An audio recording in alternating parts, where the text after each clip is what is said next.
Hello everyone, welcome to Cinema Review, the review of Vodkan directed by Sajid. ఈ movie duration వచ్చి 1 hour 50 minutes ఉంటుంది. Adult content ఉంది, తెలుగులో కూడా అవైలబుల్గా ఉంది. ఈ మూవీ ఒక హారర్ అండ్ సస్పెన్స్ థ్రిల్లర్ అన్నారు, బట్ హారర్ ఎలిమెంట్స్ కానీ సస్పెన్స్ కానీ ఏం వర్కౌట్ కాలేదు, నచ్చలేదు మూవీ నాకైతే.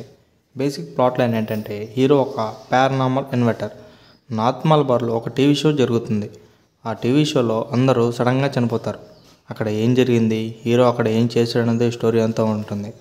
క్యారెక్టర్స్ కూడా అంతే మనకు కనెక్ట్ కాలేము. స్టోరీ కూడా అంతేం కొత్తగా లేదు, రెగ్యులర్ స్టోరీ లాగే ఉంటుంది.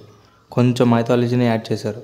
స్టార్టింగ్లో ఒక టీవీ షో జరుగుతుంది, అవి ఏమంత రియలిస్టిక్గా కూడా లేవు. మూవీ స్టార్టింగ్లో ప్రొసీడింగ్స్ బాగున్నాయి, తర్వాత నుంచి థ్రిల్ లేని హారర్ ఎలిమెంట్స్తో విత్ స్లో నరేషన్తో ఉంటుంది మూవీ అంతా. ఈ మూవీ లాస్ట్ క్లైమాక్స్లో కంక్లూజన్ అయితే అస్సలు బాగలేదు. ఈ మూవీ టెక్నికల్గా అండ్ విజువల్స్ అయితే టాప్ నాచ్ ఉంటుంది. పర్ఫార్మెన్స్ అండ్ కెమెరా వర్క్ కూడా బాగుంటుంది, బట్ స్టోరీ బాగలేదు. మీరు ఒకసారి ట్రై చేస్తారంటే ఇట్స్ స్ట్రీమింగ్ ఆన్ ఆహా. Thank you for watching.